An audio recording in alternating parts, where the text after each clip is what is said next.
Nothing in this video should be considered legal advice. Nothing I say should be considered tax advice. Do not believe anything I say. Question everything I say. Do your own research. These are just my opinions, and I am not responsible for any of your decisions. Hey guys, so I recently posted something about what I just did with revoking my United States citizenship, and I had a lot of people ask questions. I had a lot of people ask in the comments. I had probably like a dozen people direct message me and ask questions about this. I also had some people ask if I could do a video about it. Now, we'll have you know that I just learned how to do this over the summer, so I still kind of consider myself a baby when it comes to this knowledge. So I will do my best to explain this to the best of my knowledge at this point in time. So I can't guarantee everything I say will be completely 100% accurate, but this video is just to plant a seed so that you can go and do your own research. Do not believe anything I say. Just, absorb the information and then go do your own research on it. So because so many people showed interest in this revoking of my citizenship, I'm just going to make a short video here where I'm going to show some slides and explain some things. I'm also going to share some other videos that other people made and include them in this entire video. So if you'll notice right here, we have another graphic and it's showing you the differences, some of the differences. Okay, this is just barely scratching the surface, but the differences between a citizen and a state national. Now, citizens are slaves. Citizens are slaves to the British Crown. They're slaves to the United States Corporation.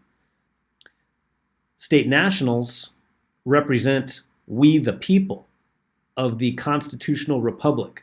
We the people of the United States of America, not the United States Corporation. So there's two players on the field here. You have the United States Incorporated, which is the satanic mark of the beast ran by pedophiles, the Clintons, the Obamas, the Bushes, the central bankers, the Vatican, the Federal Reserve, the black hats, the Illuminati, whatever you want to call them, the deep state, the cabal, or some other words that I hear people call them. Whatever you want to call it, that's what the corporation is. The United States Corporation is evil.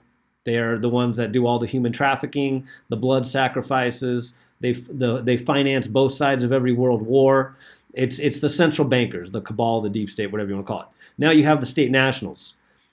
This is we the people, the good people, the people that want freedom and prosperity for everyone. But what happened is over time, through fraudulent contracts, mainly starting with the birth certificates, the birth certificate signed people into slavery. Their parents ignorantly signed over their children as an informant into slavery. So the parents are labeled as informants on the birth certificates, and they sign away all their child's freedoms and sovereignty into servitude to the United States Corporation, which is owned by the British Crown. So this starts with the birth certificate. The birth certificate is a slave contract. Did you know that you are a slave to the Roman Empire since your birth? Your birth certificate is a contract with Rome, which basically declares you dead, and lost at sea. We will dig into the history of these trusts that was created back in the 13th century and has enslaved all humanity on the earth ever since. Unum Sanctum is one of the most frightening documents of history, and the most quoted is the primary document of the popes claiming the global power. In 1302, Pope Boniface issued his infamous papal bull Unum Sanctum, the first express trust. He claimed control over the whole planet, which made him king of the world. Furthermore, we declare, we proclaim, we define that it is absolutely necessary for salvation that every human creature be subject to the Roman Pontiff. Unum Sanctum, His Holiness Pope Boniface VIII, November 18, 1302. It is not only the first trust deed in history, but also the largest trust ever conceived, as it claims the whole planet and everything on it, conveyed in trust. In celebration of the trust, he commissioned a gold-plated headdress in the shape of a pinecone, with an elaborate crown at its base. The pinecone is an ancient symbol of fertility and one traditionally associated with Baal, as well as the cult of Cybele. It also represents the pineal gland in the center of our brains. Crystalline in nature, which allows us access to source, hence the 13-foot-tall pinecone in Vatican Square. Pope Boniface VIII was the first leader in history to create the concept of a trust, but the first testamentary trust, through a deed and will creating a deceased estate, was created by Pope Nicholas V in 1455, through the papal bull Romanus Pontifex. This is only one of 3 papal bulls to include the line with the incipit for a perpetual remembrance. This bull had the effect of conveying the right of use of the land, as real property, from the express trust unum sanctum, to the control of the pontiff and his successors in perpetuity. Hence, all land is claimed as crown land. This first crown is represented by the first Cestui Que trust, created when a child is born. It deprives us of all beneficial entitlements and rights on the land. The second crown was created in 1481 with the papal bull Aeterni Regis, meaning eternal crown, by Sixtus IV, being only the second of 3 papal bulls as deeds of testamentary trusts. This papal bull created the Crown of Aragon, later known as the Crown of Spain, and is the highest sovereign and highest steward of all Roman slaves subject to the rule of the Roman pontiff. Spain lost the crown in 1604 when it was granted to King James I of England, by Pope Paul V, after the successful passage of the Union of Crowns, or Commonwealth, in 1605 after the false flag operation of the Gunpowder Plot. The crown was finally lost by England in 1975, when it was returned to Spain and King Carlos I, where it remains to this day. This second crown is represented by the second Cestui Que trust, created when a child is born, and by the sale of the birth certificate as a bond to the private central bank of the nation, depriving us of ownership of our flesh and condemning us to perpetual servitude, as a Roman person or slave. The third crown was created in 1537 by Paul III, through the papal bull Convocation, also meant to open the Council of Trent. It is the third and final testamentary deed and will of a testamentary trust, set up for the claiming of all lost souls lost to the sea. The Venetians assisted in the creation of the first Cestui Que Act of 1540, to use this papal bull as the basis of ecclesiastical authority of Henry VIII. This crown was secretly granted to England in the collection and reaping of lost souls. The crown was lost in 1816, due to the deliberate bankruptcy of England, and granted to the Temple Bar, which became known as the Crown Bar, or simply the Crown. This third crown is represented by the third Cestui Que trust, created when a child is baptized. It is the parent's grant of the baptismal certificate, title to the soul, to the church or registrar. Thus, without legal title over one's own soul, we will be denied legal standing and will be treated as things. Cargo without souls, upon which the bar is now legally able to enforce maritime law. A Cestui Que trust is a fictional concept. It is a temporary testamentary trust, first created during the reign of Henry VIII of England through the Cestui Que Act of 1540 and updated by Charles II, through the CQV Act of 1666, wherein an estate may be affected for the benefit of a person presumed lost or abandoned at sea, and therefore assumed dead. Each Cestui Que trust, created since 1933, represents one of the 3 crowns representing the 3 claims of property of the Roman cult: real property, on earth, personal property, body, and ecclesiastical property, soul. Each corresponds exactly to the 3 forms of law available to the gala of the bar courts. 1. Corporate commercial law, where the judge are the landlord. 2. Maritime and canon law, where the judge is the banker. 3. The Talmudic law, where the judge is the priest. So, while it might be difficult for some to completely understand the meaning of the Cestui Que trust, what I have presented here are the history of how it was made. I have found a video that explains how this basically works, by them creating a straw man of yourself, based on your birth certificate, which is nothing but a slave contract with the Vatican.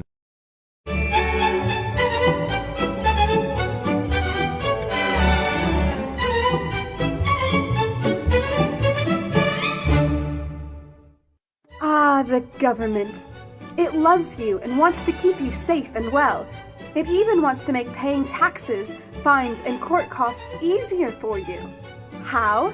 Well, you'll need to meet your straw man. He was born the same day you were. He looks like you, has the same name, and lives in your house, but you never knew he existed. You will have even paid his parking tickets or taxes. The worst part? He's been dead from day 1. From every birth certificate, a legal personality, or legal fiction, is created with the same name to confuse little old you into thinking it's you.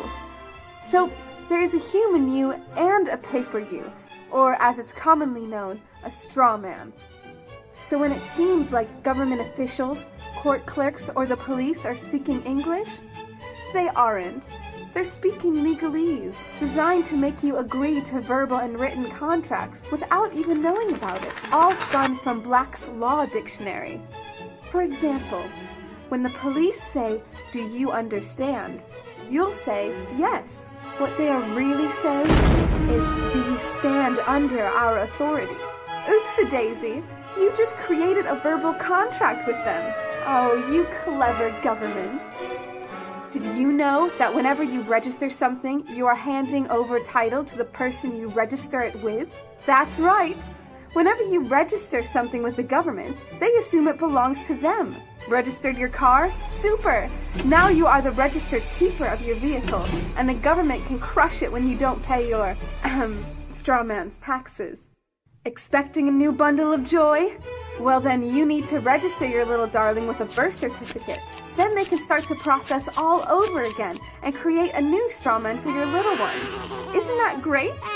So when Junior grows up, he'll be able to generate revenue just like you have. When you notify on your baby by signing the birth certificate, your child becomes a ward of state. And if the government doesn't like what you're doing, they'll assume it's okay to take the child away or make new rules for things they don't like. Not enough school? Smacking your child? Shouting too loudly? Then it's off to social services for the little one.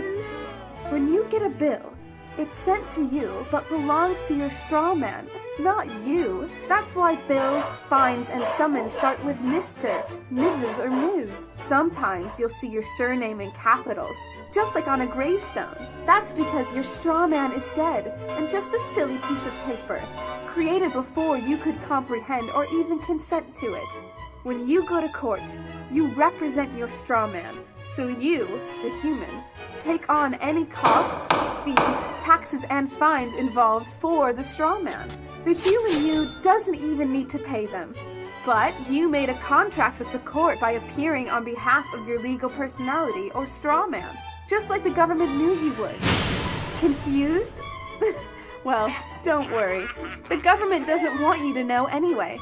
If you knew, you'd stop paying things like council tax and parking tickets. Because when you go to court, you are representing your straw man. You are you, alive and made of flesh and blood. Your straw man, or legal personality, is a piece of paper created from your birth certificate. And you think it's you. What a silly Billy. Okay, back to our first slide. Now you also notice there's a link, or not a link, but a QR code to join a Telegram group. Now I met a bunch of people from the Northwest at a seminar who are helping people learn how to do this. So if you want to join that Telegram group, there's the QR code in the bottom right. Now let's take a look at some of this, or some of these words here. Citizens has privileges. State national has rights. Let me explain the privileges. When you are a citizen, your rights are taken away from you and sold back to you as a privilege that can be taken away anytime the state deems you a threat. Let me give you an example of this. The driver's license, that's you having to pay money for driving privileges or transportation privileges. When you become a state national, and this is the way that the original constitutional republic was, we the people, you didn't have to ask permission to transport yourself in a vehicle as your private property, or to travel in your own private property as in your own vehicle. As a citizen, you now have to be held accountable to these policies. See, the things that people have to do in order to transport themselves, like get driver's licenses and register their vehicle and pay registration fees and pay driver's license fees and put license plates on their car so that they can be tracked and monitored. That's not freedom.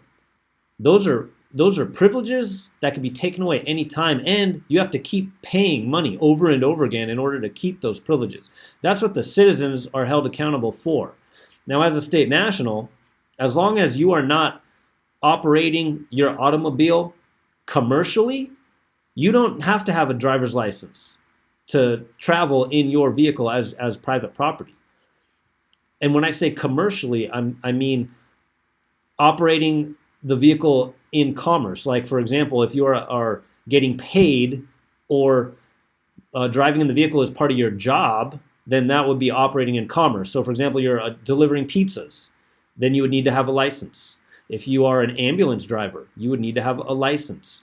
If you are a taxi driver or an Uber driver, you would need to have a license. If you're a semi-truck driver, you would need to have a license.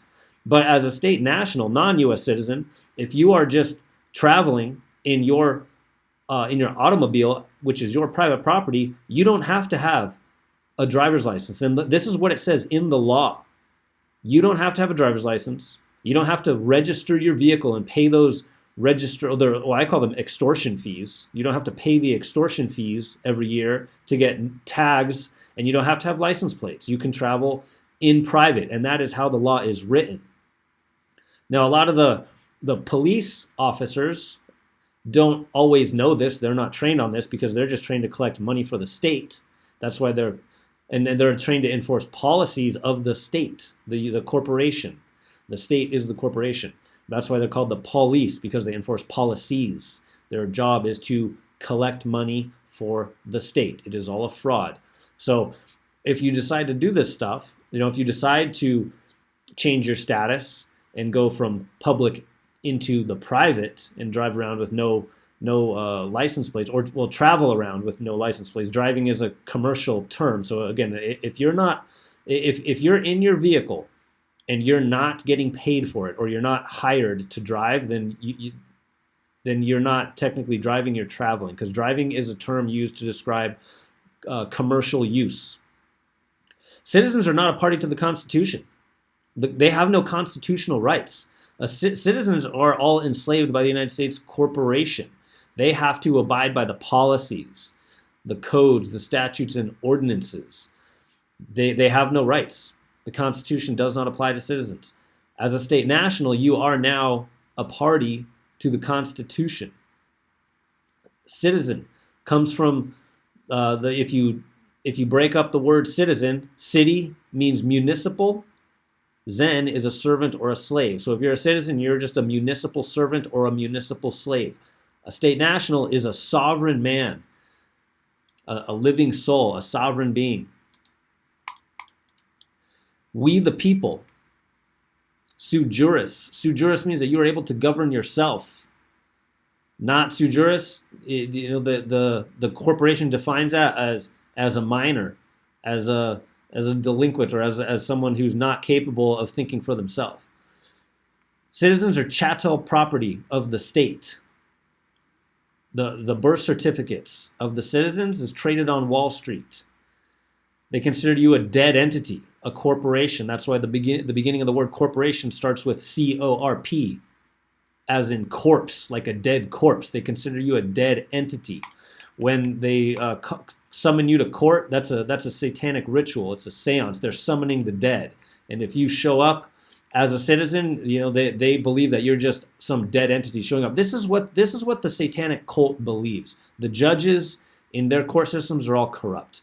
The police officers, not all of them necessarily are corrupt in a sense like they have bad intentions. There are a lot of police officers that want to keep the community safe, but their consciousness has been manipulated in such a way that they don't really even know the law. Police aren't trained on the law. They're trained to enforce policies that generate money for the state. 337 million of us. When the mother signed off as an informant on the application, first thing it did is it created a trust, a SESTA-QV trust. Where was the attorney in the room to explain the terms and conditions of the trust? Where was the full and honest disclosure? The next thing it created was a CUSIP number, a number regulated by the Securities and Exchange Commission. Where was the securities licensed agent? You can't sell a security in the United States without having a securities license. Where was the securities licensed agent in the room to explain the terms and conditions? Where was the prospectus given? You can't sell an investment without handing somebody a prospectus and giving them 3 days to look at it before you can go back and write them up. I know because I was securities licensed at one time. I owned a financial planning firm, one of the 13 companies I started. So a CUSIP number was created, regulated by the Securities Exchange Commission. A bond was issued. So let's talk about this. Good versus evil, creditor versus debtor. So when that birth application was submitted, and by the way, you can't have one event on two different dates, right? Then how come it says I was born on April 20th, but I was registered on May the 3rd? Yeah, because that's the date the vessel was created. It was May the 3rd. That's when I was born. I was righteous. I was a state national. I was a Californian until May the 3rd. That was my birthright status. Understand that. To be a state national is your birthright status, and they took it away from me by your lack of knowledge, your consent, your tacit agreement in some cases. And they took it away. And they took those unalienable rights that I have away on May the 3rd. And they gave me civil rights and privileges. The only rights a citizen has is civil rights and privileges. State national has unalienable rights. So on the credit side, they issued, and if you were born between 1933 and 1975, the amount was $630,000 is what you were bonded for and what your investment started out at. If you were born after 1975 to 1979, they raised it to $1 million. After 1979, they raised it to $2 million. So we're going to forget about these two for a minute. It's not the numbers, it's the concept of this that's important to understand. So this created a balance sheet, standard accounting, credits and debits, and $1 million of United States Treasury bonds were issued in my name. I became the full faith and credit of the United States government. Chattel property.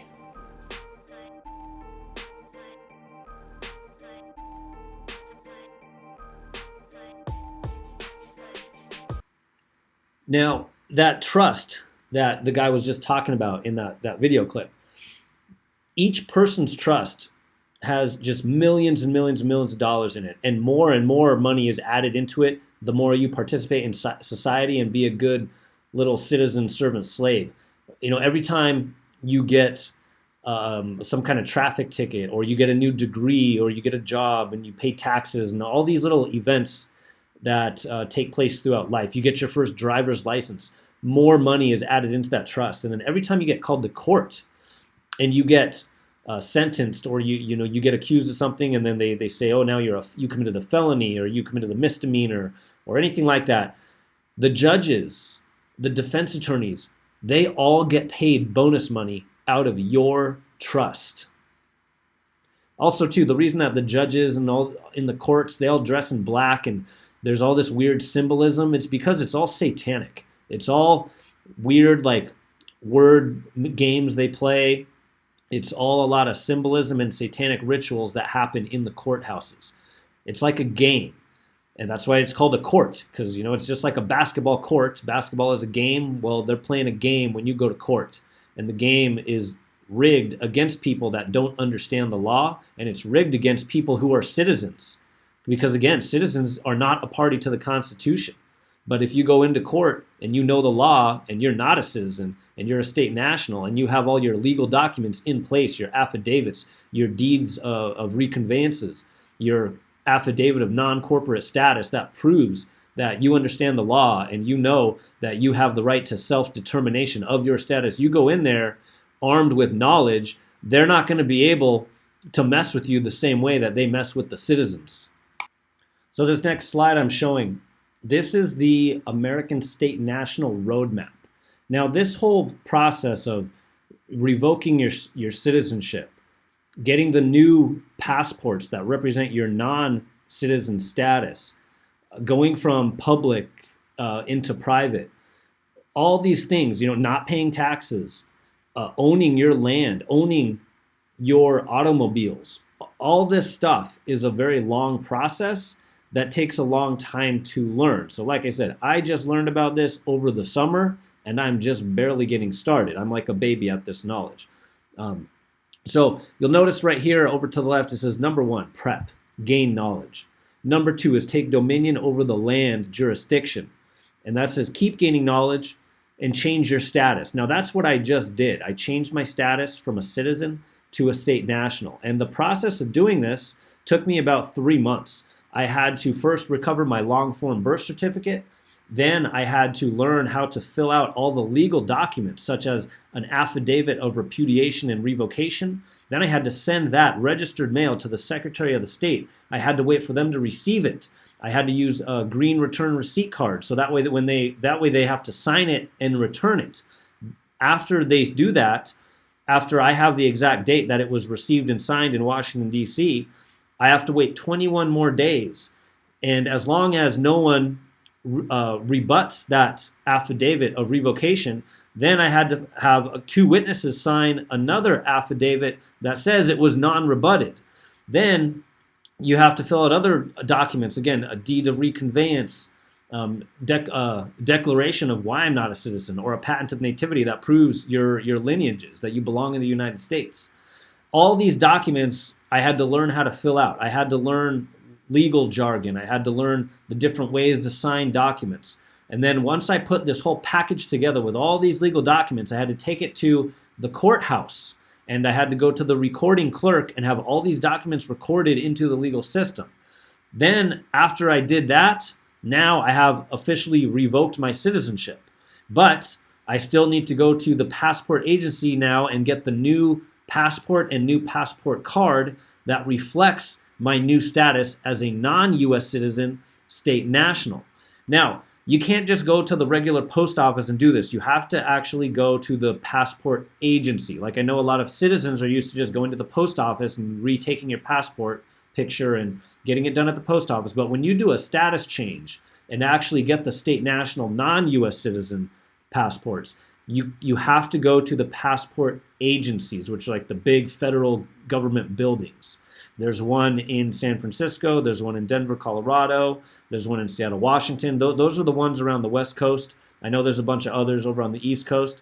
Now, when you're inside the passport agency, and I'm sharing this from my own personal experience, I cannot guarantee your experience will be like this, and I know other people have had completely different experiences. Every experience is going to be different, but when I went to the passport agency, the people that work at the passport agency, they are monkey-trained matrix slaves. They are trained to not let the slaves break free. So they gave me pushback, and I've heard stories that they often do give pushback. Like, they'll try to tell you, oh, we don't do state national passports here, which is a complete lie.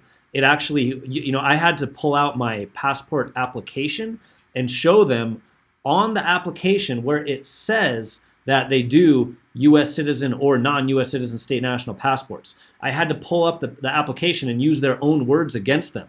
I had to tell them that in the U.S. code, the law says in Title 8, Section 1101, A21 and A23, that we have the right to self-determine our status. You might have to stand up for yourself in that passport agency and put those little dweebs in their place, because they're all just a bunch of monkey-trained matrix slaves. Like, remember in the movie The Matrix, how they had the agents, Agent Smith and the Matrix, the guys that ran around and tried to make sure that the slaves didn't break free from the Matrix? That is exactly what it was like for me when I walked into this passport agency.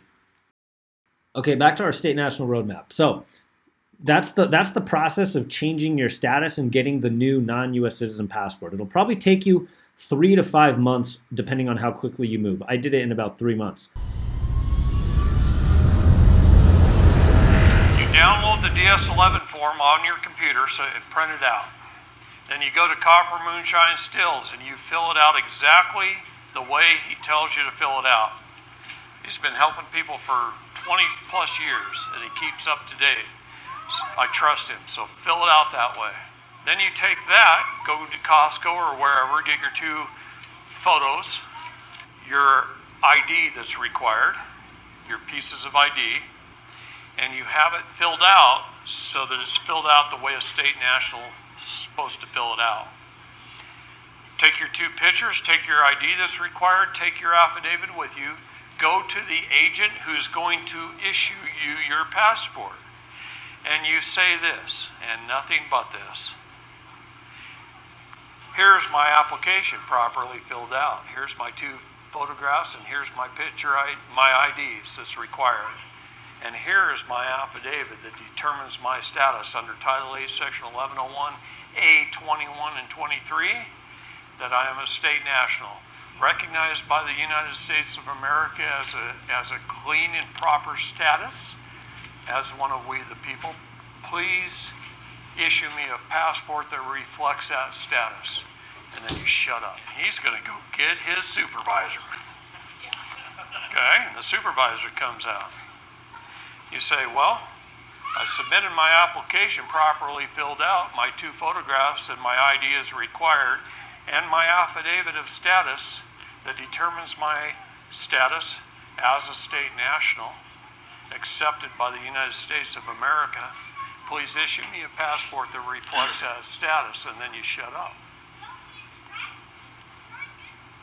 And he'll go back and he'll say, come back at 3:30 and pick it up. And you come back at 3:30 and you pick up your passport.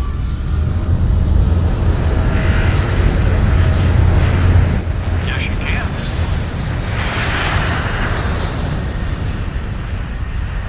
It doesn't really matter. When they scan the barcode, that's what matters. The passports are going to look like any other passports.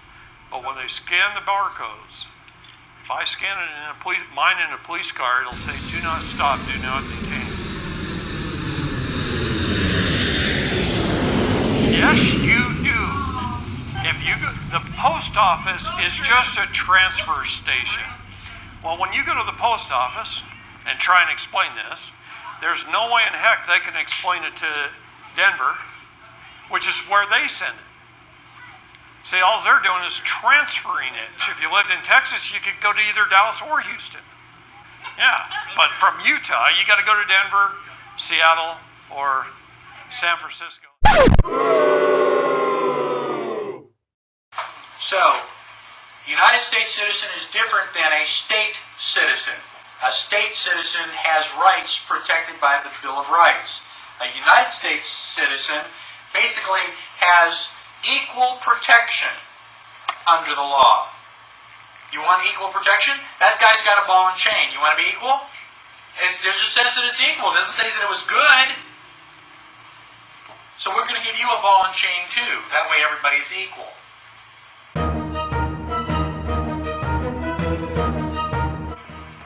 We, the people, ordain and establish the Constitution. When we do that, we create Congress. So, who works for who? Congress works for us. They are subordinate to us. When Congress basically or presumably ratified the 14th Amendment, they created a U.S. citizen. Now, what status does a United States citizen have to Congress? All persons born or naturalized in the United States and subject to its jurisdiction. You are subordinate to Congress if you're a United States citizen. So this is a second class of citizen. It was generated just after the Civil War. You have privileges. You don't have rights. The moment that you are born and they lay you on your mother's chest, you are we the people. Suddenly, somehow or other, we go magically down to becoming a United States citizen. How does that happen? Birth certificate, Social Security number, driver's license, voter's registration card. You ever look at your voter registration card? Are you a United States citizen? Yes or no? Oh yeah, I'm a United States citizen. Oh boy, you have no rights. We the people have a right to keep and bear arms. A United States citizen has to get a concealed carry permit. We the people have a right to travel. A United States citizen has to get a driver's license. We the people can get married to anybody we want. A United States citizen has to get a marriage license. Those are all prima facie evidence of your subordinate status to Congress. The trick is getting rid of all of that.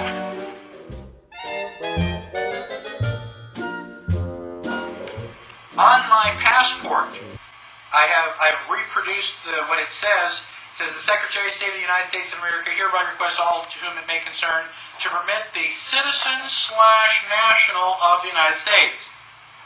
What does it mean when you have two words divided by a slash? One or the other. One or the other. You can be boy/girl. You can be Democrat/Republican. One or the other. You can be citizen/national. So this passport will work for a United States citizen, but it will also work for a United States national. They don't tell you what that is, but on my passport it shows that they are different. Now, what is a national? A person owning permanent allegiance to the state.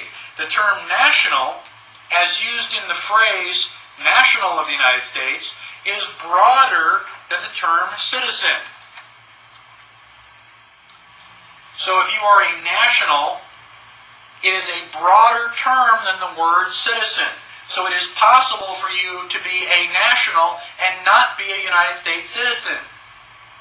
Shh! Don't tell anybody. We wouldn't want you to be able to exercise your rights. What I'm telling you is we've been making a lot of mistakes. We got to correct those errors and move on.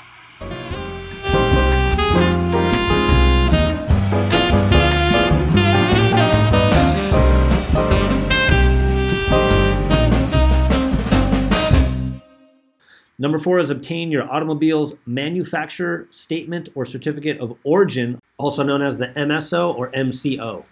Now, most people, well, I'd say probably like 99% of the people, when they go to the dealership and they sign all the manipulative contracts to purchase the car from the dealership, what happens is the manufacturer certificate of origin, which is the superior title that represents true ownership of the car, that gets sent to the state. The citizen slave will then receive a certificate of title. Now, the certificate of title does not represent true ownership of that car. The state owns the car.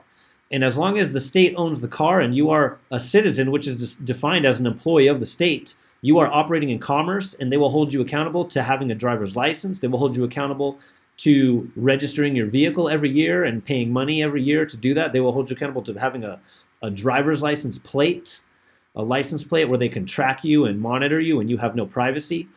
And when I say they, I'm talking about the police, the policy enforcement agents, the revenue collection agents that are trained to enforce policies that collect revenue for the state. Now, when you decide to go private and exercise your right to travel in private as a state national, having the manufacturer certificate of origin is going to work hand in hand with having your state national passport card, because then you have the additional legal documents to defend your right to travel freely and travel in private. And the next thing, if you already own land or you own property or you're planning on owning property, is to secure your land titles. And this involves getting the land or the grant deed of your property and then putting that into your land patent. Because right now, if you don't have that, even if your mortgage is completely paid off, you still do not own your house. The state owns your house. If I've heard that if you look at the paperwork that you get sent each year to pay property tax, which is something only citizens are supposed to do, it lists you as a tenant. A tenant is a renter, not an owner. See, the state owns the land patent and the grant deed for all the citizens' properties. That's why they were able to steal people's homes during the 2008 housing market collapse with foreclosures. Which, again, and all this stuff that happens is all fraud. Foreclosures are fraud. Mortgages are fraud. All of it is fraud. But again, if you signed into those fraudulent contracts that turned you into a citizen, the whole court system, which is corrupt, the judges are all corrupt. They play along with this game. That, oh, if you're a citizen, and they take advantage of citizens' lack of knowledge and the people's or the citizens' lack of knowledge is the reason why their homes get stolen. It's the reason why their cars get repossessed. It's the reason why their children get stolen from them by the government through child protective services under the guise of protection, where they're put into foster care homes, and then they keep getting switched around into different foster care homes. Then eventually they get lost, and then all their files will get deleted from the system, and then they get trafficked. And that each child is worth around $1 million to the government. That's why the government pushes so hard with child protective services to abduct people's children, is because they're trafficking them. They're selling them, to be sex trafficked and to be used in satanic rituals. And the children, all these children, they're worth hundreds and hundreds of millions of dollars. With how much? I mean, even billions of dollars. Human trafficking is like $1 billion industry. And then number 6 is take dominion over the air jurisdiction and create an express trust. So this will be like your own trust with your own bank account number. And I actually already did this. I had to have 2 witnesses sign, again, learning how to sign legal documents with witnesses, getting them notarized, and then taking them to the bank, and then creating a trust where I am the beneficiary. Again, this is private. The trust is private. This is how you secure your wealth in a way that's private, with more rights and freedoms than the citizens have. Number 7 is take dominion over the water jurisdiction. So again, like it's all they play all these little weird word games with the different jurisdictions, land, air, and water, and you'll learn different ways to fill out contracts, and you'll learn the different legal jargon and how all this stuff is defined as you move through this process that I'm currently going through. There's lots of little word games they play that have references to the water, like ship, citizenship. A ship is something that sails on the ocean. There's a lot of words that end in ship. It's all because of this weird word magic that they play with maritime admiralty law and the different jurisdictions over the water. It's same thing like when you are traveling in a ship or a boat. Where do you park your boat? At the dock? Well, that's why dock tours deliver babies, and that's why when a baby is being delivered, the water breaks and the dock tour delivers the baby. It's all weird word magic that they play. I won't go too deep into this, but I'm just kind of giving you some examples. Then number 8 is access your minor estate limited immunity, and this is in reference to that Cestiq trust that was created upon the signing of your birth certificate, that gets bonded with all the millions of dollars throughout life as you continue to participate in society as a good little servant slave. Millions and millions and millions of dollars gets added into each person's Cestiq trust.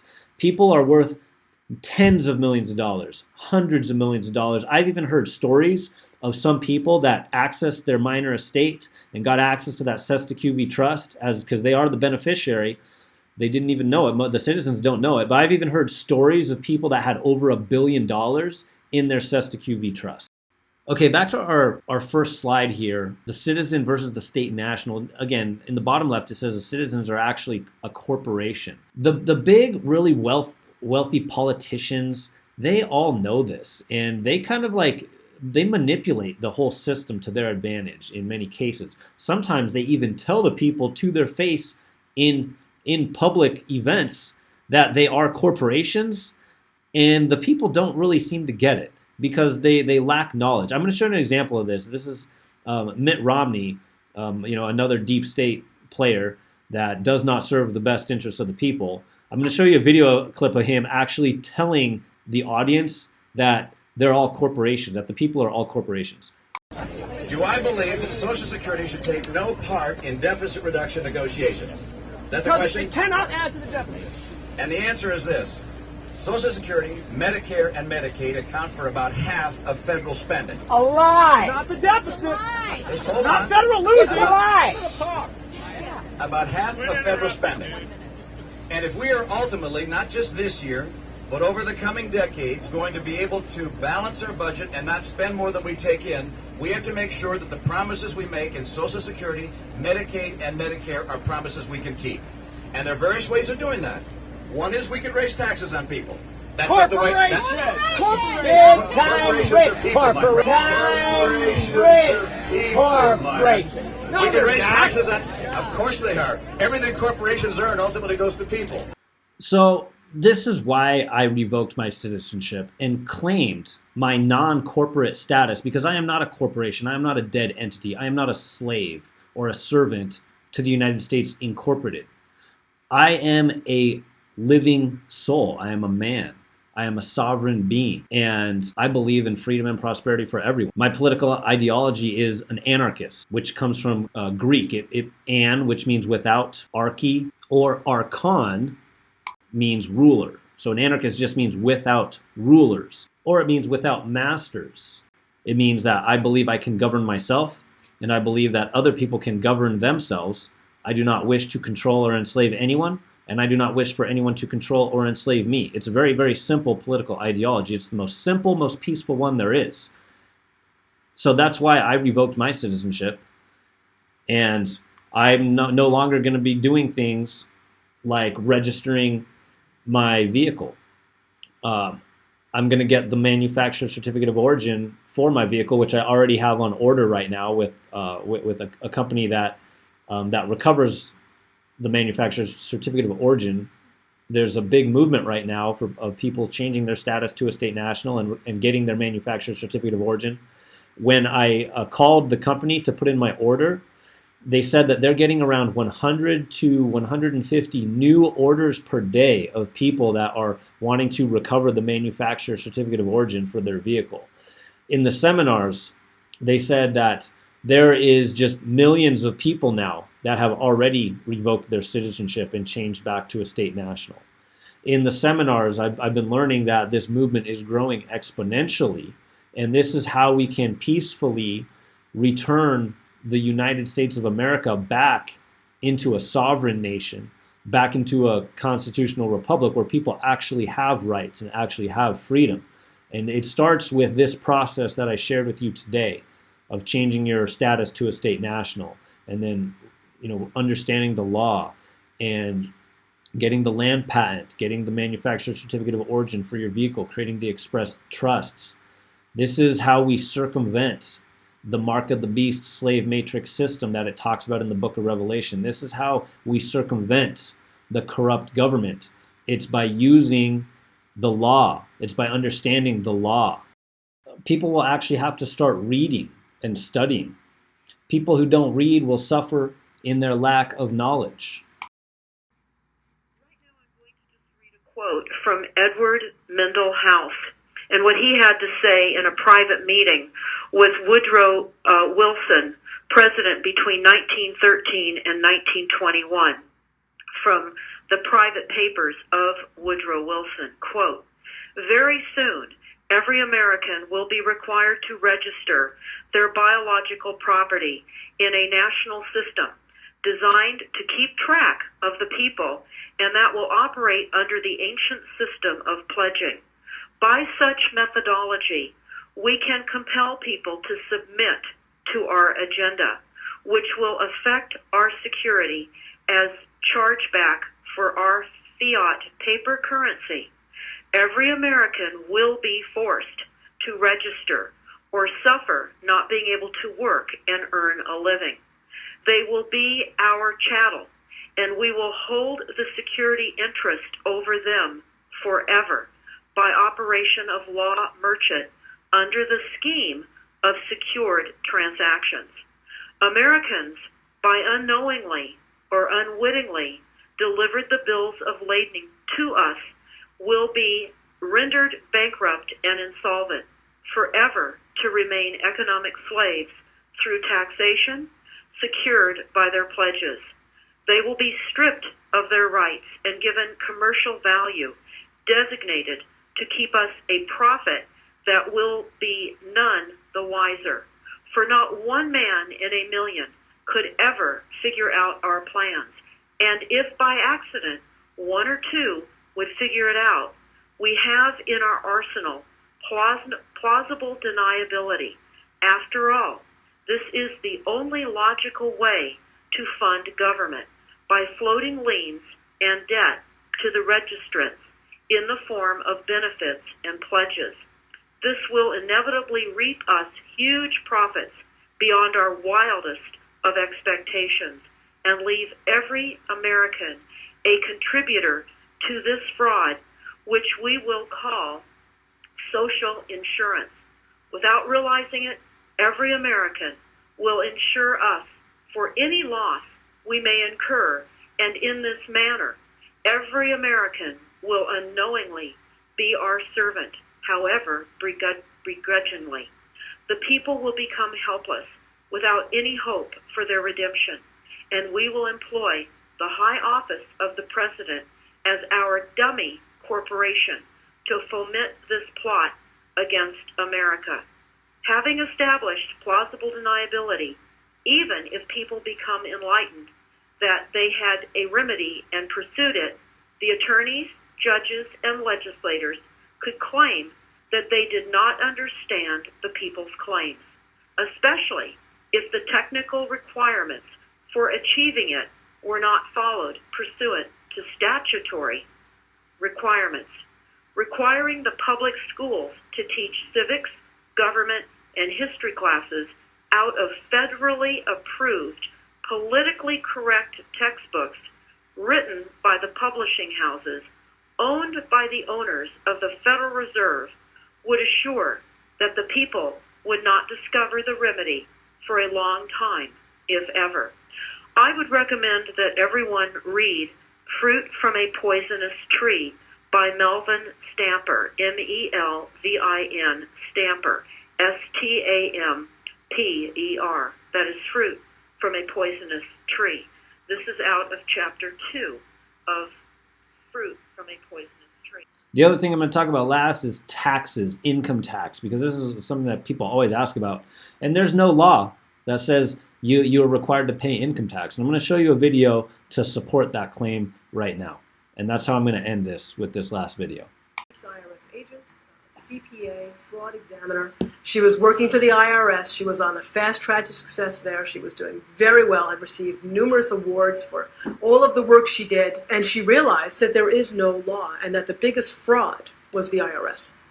I tried to be the best at whatever I did. So when I got to the IRS, I hit the ground running. My first year in 1988, I got a fraud award. It's a big shaped in Georgia award for fraud.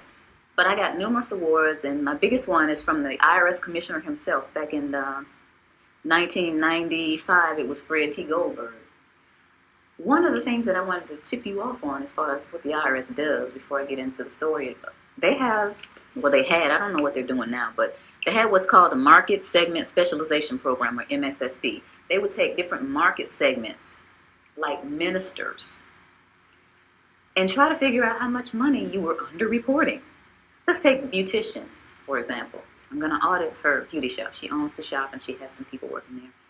Based on the assumption that the IRS has that people don't report all of their money, but they like to put all their expenses on there. So granted, all her expenses are on the tax return, and I figure out how many bottles of this and that she bought. I can calculate a dollar figure. So I'll tell Sophia, after it's all over and we're buddy-buddy, I just shock her and I say, well, guess what? It looks like, based on my calculations, that you really brought in $80,000, but you have $50 on the tax return. So here, you owe the IRS back $30,000. What would she do? She would sign off on it. I only had 2 cases in 7.5 years where somebody actually bucked at me. People are so afraid. The government and the media have gotten you guys so afraid of the IRS that you don't even buck them. Now, mind you, she might have left some money off. Maybe there was several times where she just didn't report the cash. And maybe that's why. Maybe she has no idea how much she, quote unquote, underreported. Maybe that was it. But they always acquiesce. They got one, anybody own a laundromat, they have one that will calculate based on your water bill how many loads will wash at your laundromat. And the point to all of this is what they do to people, and people just acquiesce to it. When I quit the IRS in 1995, and after maybe a year of being Jim Cleaver and realizing that was just not me, I hung my shingle, which in accounting terms or business terms is you start your own business. Now, you know that picture of Uncle Sam, the one that says Uncle Sam wants you? I used that same picture, and I had it really big, and it says, Uncle Sam wants your money. But I'm a former IRS agent. I'm going to show you how to get it back. You know, the people came running. And then these people start coming to me saying, I keep hearing that we're not supposed to pay tax. Or I keep hearing that the tax law is a fraud. And like I said, I was raised differently. I never would look at that person and say, you're a cuckoo. I wouldn't even think it. It was like, okay, you know, in this back burner back here, I would think to myself, okay, there's some people out there that actually think that the income tax doesn't apply to us, or it's a fraud, or it's being misapplied. But I didn't do anything about it because, remember, I'm rolling along with my little businesses and whatnot. So one night maybe in early June, one of my pastor clients called. It was night. It was about 9 o'clock at night. She said, you know what? I think it was maybe a Wednesday night. After her Wednesday night service, she said, I've got this parishioner that just keeps bugging me about this income tax. She's talking about that we're not liable for the income tax, and she wants to talk to you. Can I give this lady your telephone number? And I said, okay. So maybe about 10 minutes later, this lady called me. She said, I have a question for you. Are we supposed to pay income tax or not? I said, okay. Do you want the cuffed answer or do you want the real answer? She said, I want the real answer. I said, well, I really don't know. You know, even though I'm a former IRS agent, I haven't done the research, but I hear that there's a credible body of evidence out there that says that we don't owe income tax. I was okay. I mean, I took the information. I was sitting there listening like, okay. And, you know, I said, okay, this lady had a lot of information. I don't know where she got it from. So a few weeks later, she called me again and she said, Miss Jackson, remember that information I told you on the phone? It's in the USA Today. Pull it up on the internet. Okay, so I got the USA Today. It was July 7th, 2000. And it says, Dear we the people, most citizens are not required to file an income tax return. The 16th Amendment to the Constitution is a fraud. And if you file, you waive your Fifth Amendment rights. I said, okay, that's some of the stuff she was saying. Now, this was a lot of reading. But I kept reading because I was very interested, you know, being a CPA and into fraud and all that. I wanted to see what was going on. So here in the third column, it says no one has been able to collect the $50,000 reward offered by Bill Conklin to anyone that can identify the section of the Internal Revenue Code that makes a typical worker liable for the income tax. I'm serious about winning $50,000. Okay, so it's at my desk. Basically, I just shoved everything off my desk and got the codes out, the regulations out, the tax guide I got on the internet to look at the Cornell University site, all these different things, and I started researching. And 2 weeks later, I said to myself, oh my goodness, we have a problem here. It doesn't look like I'm going to win this one. And I was sitting there at my desk thinking, this thing is a fraud. 2 weeks it took me to sit there and realize that. I didn't just look at the positive, I looked at the negative, I looked at the IRS side. All these things are going on. This thing is a fraud. Being a CPA and a former IRS agent, I sat there at the desk, you know, by myself, and all these thoughts started going through my head. The first thought was, now I finally open up the codes and regulations. Because see, at the IRS, they trained us with these little guides. We didn't use the codes and regulations. We would get one of these, and you would have to read it, understand it, and pass this little test. And all these little guides that I got, I read them, and I made A's on all my tests. And I thought, and I guess the rest of the agents in training thought that the information that was in here was the same that was in those thick codes and regulations. But it's not necessarily the same. The things that are in these training manuals are not necessarily the same things in codes and regulations. I learned that in my studying. In the time that I was doing the research, I also learned about the pocket commission. And I'm going to let this go around the room, but y'all got to give it back. This is the outside that I purchased of the pocket commission that I had. And before I left, I had the sense of mind to make a copy. This is the little badge I used to flip out at people and say, give me your books and records. Give me your bank statements. Give me all your credit cards, you know. And, you know, people, okay, here, you know, even the counties, I go to the county, do it. I go just about anywhere and flip this little thing out and get whatever I want. You know, there's a lot of power nuts out there doing that, guys. Y'all know it. Half of you already know about it. There's an enforcement pocket commission and there's a non-enforcement pocket commission. And I started looking back at this thing. It has SER, Southeast Region. First of all, I'll read it. It has my picture up here and it says, Sherry Jackson, whose signature and picture appear above, is duly commissioned as Internal Revenue Agent and has authority to perform all duties conferred upon such officers under all laws and regulations administered by the Internal Revenue Service, including the authority to investigate and require and receive information as to all matters relating to such laws and regulations. And it has SER and some other numbers and an A. And based on this Internal Revenue Manual, A means administrative. So I'm an administrative clerk out there on the front lines. and I'm an administrative clerk with a non-enforcement pocket commission. Okay, so I'm starting to get angry here.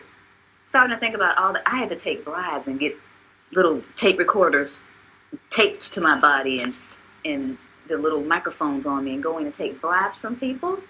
But, thinking about stuff like that, what they got me out here and I'm thinking I really have authority. And this is administrative, non-enforcement pocket commission. That was one of the other things I thought about. And then I thought about and I found out this is another issue, a levy versus a notice of levy. This is something that I didn't deal with a lot because I was an agent and I just assessed the tax. I wasn't a tax collector. I just assessed it. So this is a notice of levy. And someone said, hey, this is a notice of levy. This is what the banks get or your job or whatever. They said, look at the back of it. So I'm looking at the back of this notice of levy and it says section 6331, levy and distraint. And then it says B and C. And I'm thinking, it starts off with B? What happened to A? So I looked up A. And here's A. And it says levy may be made upon the accrued salary or wages of any officer, employee, or elected official of the United States, the District of Columbia, or any agency or instrumentality of the United States or the District of Columbia by serving a notice of levy. I'm thinking, but that's not most people. That's not the person that works at AT&T or Bell South or Coca-Cola. That's not most people. Aren't people noticing that the A isn't on here? Aren't they curious about it? Why are they doing this? All this is going through my head during this period of time, and I'm realizing that there's a rat in the camp. That's what I call it. But this is the straw that broke the camel's back. The Federal Reserve is not federal. How many of you did not know before today that the Federal Reserve isn't federal? If you didn't, don't be shy. If you didn't know before today that the Federal Reserve isn't federal, raise your hand. Most people don't know that. 9 out of 10 people that I asked off the street don't understand that the Federal Reserve is a non-auditable private banking cartel. They are collecting $36 million an hour in interest from the American people. $36 million an hour in interest from the American people. My children, my 2 children, were born $86,000 in debt based on the national debt. Now, why am I going to take away from those children to give to somebody that is going to be born in 2030? It's not going to happen. So that was my decision. It was very easy. You think about stuff like fear. Oh, the IRS is going to get you. They're going to take your stuff. That's not important to me. Stuff's not important to me. My children are important to me. I'm one of those mothers that will roll up her sleeves with one leg and try to whoop you if you mess with my children. And I think that a lot of mothers are like that. So this is what my decision was. And I went on and started educating people. One of the things that people asked me once I made this decision and started talking about it, how are we going to run the country without the income tax? I don't know how much Dan got into it, but the Grace Commission report that Ronald Reagan put out in 1984, says that none of the money collected in income tax goes towards running the country. But the bottom line is it's not going towards running the country, so you patriotic people out there, you've been fooled. Beardsley Rummel, he was Federal Reserve Chairman back in 1946, did a speech before the American Bar Association. The title of his speech was Taxes for Revenue Are Obsolete. Within the body of this report, he says that the income taxes for redistribution of wealth. What is redistribution of wealth? What is that? That's taking from me that I've worked hard for and giving it from somebody else to somebody else. Shouldn't I have the right to redistribute my wealth if I want to? Another question that they ask me is, how come I haven't heard this on TV or on the radio or in the newspaper? Well, sweetie, the simple answer to that is the same people who own the television stations and the newspapers and the radio stations are the same people who are involved with the Federal Reserve.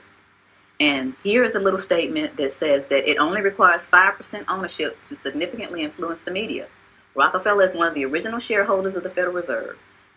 As early as 1963, the House Banking Subcommittee reported that Rockefeller, through Chase Manhattan Bank, controlled 5.9% of the stock in CBS and the bank and gained interlocking directorates with ABC. I went all the way through high school, all the way through college, all the way through testing for the CPA, and all this Irish training and didn't hear about any of this. You think they want this information out here for you guys to eat up and chew up and find out what's really going on? I don't think so. Now, another one. Why don't we just tell our elected officials about this? And to make a really long story short, the We the People Foundation, the same people that put out this ad, put together a hearing. And these 40 researchers, we're going to ask the IRS and the DOJ these questions, and we're going to have this big meeting in Washington called the Truth and Taxation Hearings. Okay? So we got together with 537 questions. So we sent them the 537 questions so they could research and have the answers. And what did they do? They reneged on coming. They signed off on it, but they reneged on coming. So you all didn't get to hear the truth. We went on and had the hearings anyway, put it on CD, marched around Washington, giving it to all 535 congressmen and senators. Please look at this information. We got stupid responses back like, thank you for visiting our offices in Washington. The next time you come to Washington, please visit us again. They don't care. Your presidents don't care. Another one that they ask me, or they'll say something like, well, this just sounds like it's some kind of conspiracy theory. Y'all hear that a lot? Okay. But tell me this, what's the difference between a conspiracy and a strategy? Don't you understand that this is all by design? All this black, white stuff. You're white, I'm black, you know. You're Democrat, I'm a Republican. You know, y'all heard of divide and conquer before, right? Why y'all letting them do it to us? While I'm sitting up here arguing with this man about what his great-great-great-granddaddy did to mine, there's this big old fence closing in around us. And while I'm sitting here wasting time and he's sitting here telling me what he doesn't know, we need to put our heads together and figure out how to get out of this fence that these people are building around us. Am I right? Yeah. That's what we got to be. Divide and conquer, we can't let that work anymore. It's been working all these years. Then we need to get together and understand. First of all, you need to understand what is going on with your money. You work hard. It's like we're a hamster on a wheel. This country started out with taxation without representation. Where are we now? Why did we get back to where we started? We got lazy and comfortable. Get out your comfort zone. I never tell people to file a tax return. I never tell them not to file. I never tell people to pay taxes, and I never tell them not to pay. What I tell people is to do your own research, do your due diligence, and decide whether or not you're going to be a slave or get off the plantation. That's your choice. So in essence, you're wasting time. As long as you continue to feed the monster's going to grow. They're going to laugh in your face. And any kind of cause that you have, anything that you're trying to do in your life concerning getting things back on track with our country, the way it's supposed to be, you're going to get laughed at because you continue to give them the money to do whatever it is they're doing to us. A lot of people don't care. A lot of people get the money taken out of their checks and they actually think they're getting, oh, I get back $3,000 every year. They don't take anything from me. I say, sweetie, look at your W-2. They took $14,000. They gave you back $3,000 of your own money. Oh.